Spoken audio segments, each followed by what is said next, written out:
Tapi apa yang terjadi? Yang orange ini menunjukkan jumlah pengangguran. Sederhana sekali, bahwa ternyata selama pemerintahan Presiden Jokowi, jumlah pengangguran itu bertambah, bukan berkurang. Kalau yang bukan angkatan kerja, itu berarti tidak masuk pasar, tapi dia usia kerja.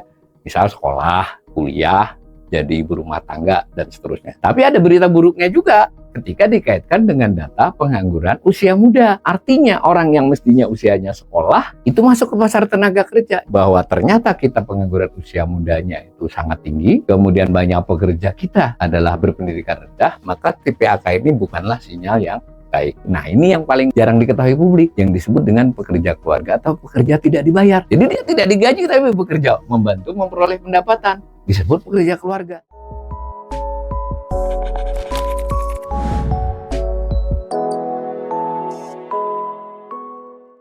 Tingkat pengangguran yang rendah maupun jumlah pengangguran, jadi dua hal ya, itu sering diklaim.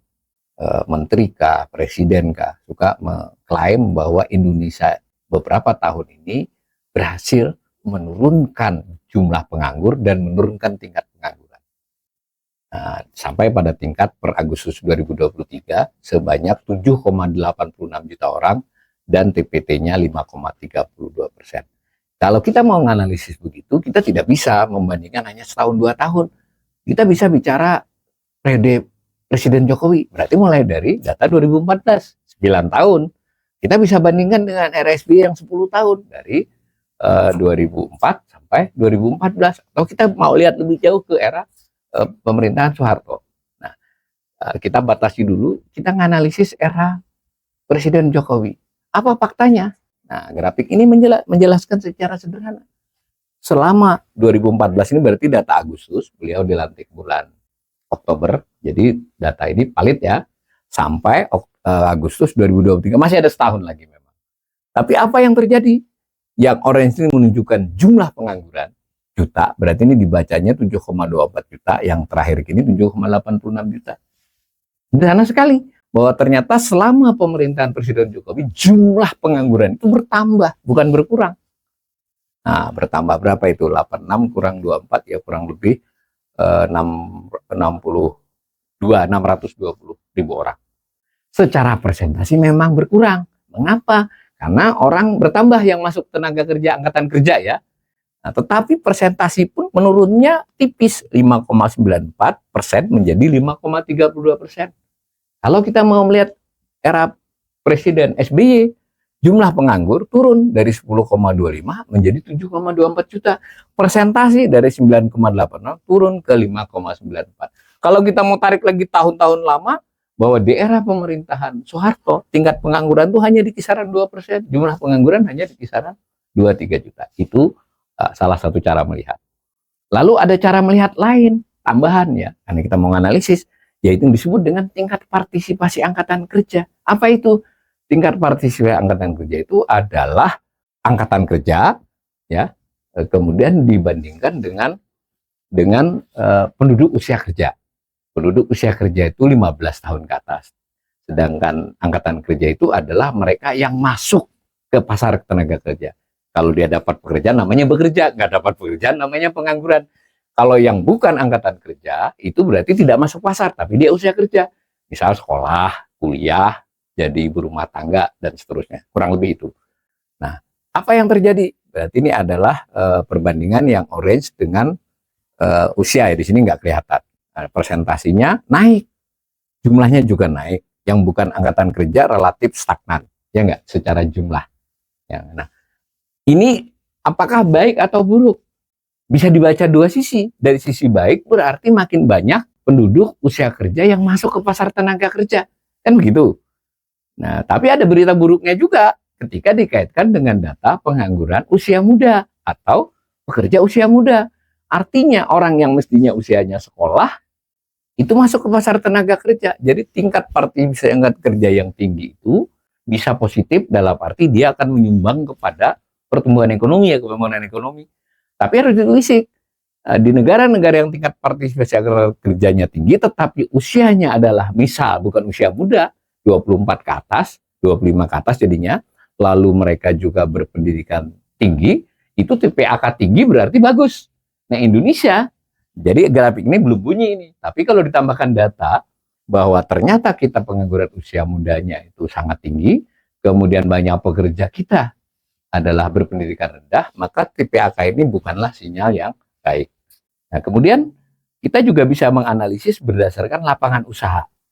Jadi orang bekerja itu terdiri dari bekerja di sektor apa? Itu ada 17 sektor ya, seperti pembagian PDB. 17 sektor seperti sektor pertanian, industri pengolahan, pertambangan, konstruksi, jasa keuangan, jasa informasi, dan 17 macam. Nah, ini bisa dianalisis menarik biasanya kepada sektor-sektor di negara tersebut, dalam kasus kita adalah Indonesia, yang terkait dengan jumlah pekerja yang banyak. Kan begitu. Salah satunya pertanian. Pertanian ini sampai saat ini masih merupakan sektor yang menampung tenaga kerja yang sangat banyak. Pada saat bersamaan, pertumbuhan sektor pertanian itu rendah, lebih rendah dari sektor lain. Nah, sederhana ya, jumlah orangnya banyak, nilai tambahnya tidak tumbuh pesat. Berarti kan produktivitas per pekerjanya tertahan itu. Dan kalau diselidiki lebih lanjut, pastilah penghasilannya, pendapatan orang yang bekerja di sektor pertanian secara rata-rata juga rendah. Akibatnya, hampir separuh dari penduduk miskin di Indonesia memiliki kepala rumah tangga yang bekerja di sektor pertanian. Nah, mari kita lihat.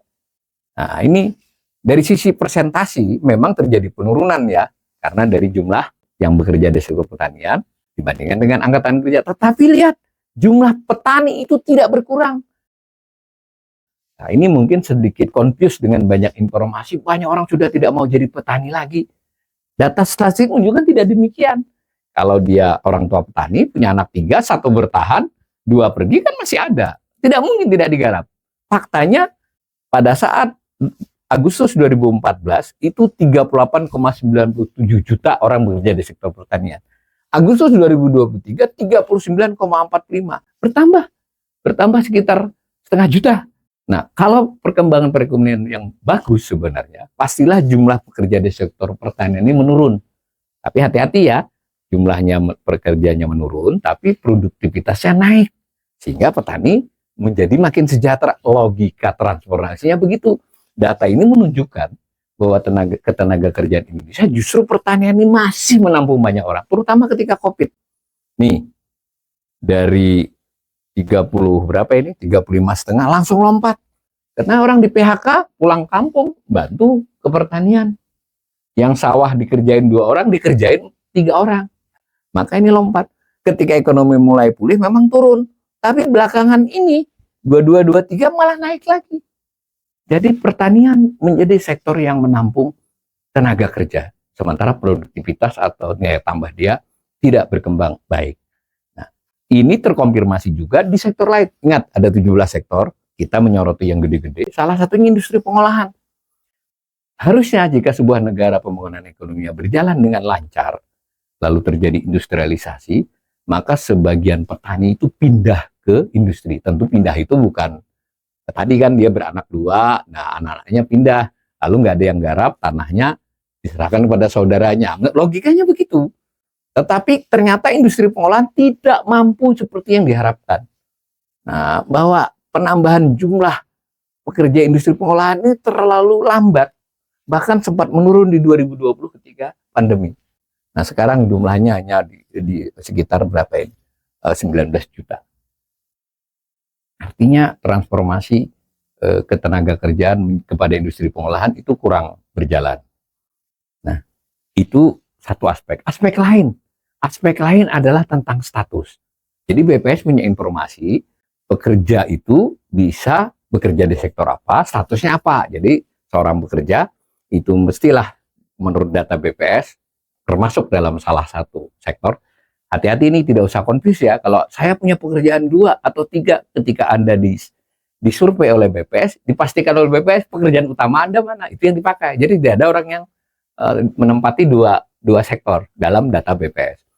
Lalu orang yang tersebut juga ditanyakan tentang statusnya sebagai apa. Misal pengolahan di rumah tangga gitu ya, artinya merubah apa, makanan jadi keripik, dibungkusi, apa. Itu masuknya industri pengolahan, bukan petani kan. Nah, tetapi dia melakukan sendirian. dia bekerja di sektor industri pengolahan, tetapi dia statusnya berusaha sendiri. Ada 7 status berusaha sendiri, sendirian betul ini. Ada yang berusaha sendiri dibantu buruh tidak tetap. Mungkin keluarganya 2 orang, atau ya kadang kalau ada orderan dia manggil. Nah, dia pengusaha, ada pegawainya, tapi tidak tetap. Ada juga yang berusaha, punya pabrik kah, salon kah, punya apakah yang pegawainya jadi pegawai tetap. Ciri pegawai tetap ya dia harus dipenuhi aspek ketenaga kerjaan, ya ada jaminan sosial dan seterusnya. Nggak banyak kan yang begitu kan, itu pasti pengusaha menengah dan ke atas. Lalu ada juga, dan ini kebanyakan orang, kalau nggak jadi buruh, jadi karyawan, jadi pegawai. Pegawai ini termasuk TNI dan polisi, jadi namanya karyawan. Nah, 7 status pekerjaan, tadi kita contohkan 4 ya, itu disebut pekerja informal. Siapa yang informal itu? Yang berusaha sendiri dibantu buruh tidak tetap. Kemudian ada orang yang bekerja bebas sendirian, disebut bebas karena dia ganti-ganti majikan. Jadi dalam sebulan memiliki majikan lebih dari 1. Jadi kan bisa itu kerja di pertanian tapi jadi buruh tani, atau dia di kota jadi tukang tapi tukang serabutan. Bisa ikut proyek ini, bisa juga ikut rumah tangga. Pekerja bebas di pertanian, pekerja bebas non pertanian kan. Lalu kira-kira ini 4 ini ditambah 1 lagi. Nah, ini yang paling jarang diketahui publik, yang disebut dengan pekerja keluarga atau pekerja tidak dibayar. Kan ingat definisi BPS bekerja itu adalah memperoleh pendapatan atau membantu memperoleh pendapatan. Jadi dia tidak digaji tapi bekerja membantu memperoleh pendapatan. Disebut pekerja keluarga. Nah, 5 ini disebut pekerja informal. Ternyata datanya menunjukkan pekerja informal ini kalau perekonomian berjalan transformasi pelan baik, tentu yang informal berkurang, benar nggak? Sebaliknya yang formal, yang tadi buruh pegawai plus pengusaha menengah tadi naik. Ini presentasinya menurun, meskipun menurunnya tipis di era Pak Jokowi ya, dari 59 sampai 59,11 dari 59,39. Tapi perhatikan, Pak SBY berhasil menurunkan dari 71 menjadi 59. Berarti ada sesuatu nih dalam proses transformasi di 10 tahun terakhir. Secara lebih khusus, saya katakan di salah satu yang pekerja informal tadi adalah pekerja keluarga tidak dibayar. Ini sehari-hari mirip dengan pengangguran. Jadi kan kalau misalnya seseorang bertamu ke keluarganya, ada ponakannya, nah, kamu kerja di mana nak sekarang? Apa kegiatan masih nganggur, Om? Loh, kamu kan sudah sarjana, iya. Terus kegiatan mau membantu ibu saya jualan, jaga warung. Nah, itu oleh BPS disebut bekerja, meskipun dia tidak digaji. Nah, ini jumlahnya 18 juta. Padahal pengangguran cuma 7,68 juta. Dalam kehidupan sehari-hari, orang ini mirip dengan pengangguran. Nah, apa yang terjadi? Bahwa selama era Presiden Jokowi, jumlah orang ini bertambah. Artinya ada sesuatu yang perlu dicermati dalam proses ketenaga kerjaan ini. Nah, begitu juga informasi lain tentang banyak orang yang bekerja tapi tidak sampai 35 jam. Namanya pekerja tidak penuh. Jumlahnya maupun presentasinya juga cenderung meningkat. Nah, begitu juga kita punya informasi tentang bekerja menurut pendidikan. Jadi kebanyakan pekerja kita itu pendidikannya SD ke bawah, SMP. Ya kan? Ini jumlah juta orangnya ya. Nah, dengan demikian dari informasi yang kita sampaikan ini, saya ingin mengatakan bahwa selama era Presiden Jokowi itu sebetulnya fenomena ketenaga kerjaan di Indonesia cenderung memburuk. Jadi berbeda dengan pandangan pemerintah yang mengatakan terjadi perbaikan dalam tingkat pengangguran dan jumlah penganggur. Karena fakta-fakta yang kita sodorkan tadi menyatakan hal yang sebaliknya. Sekurang-kurangnya kita bisa menilai tidak terjadi perbaikan kondisi ketenagakerjaan selama era pemerintahan Presiden Jokowi.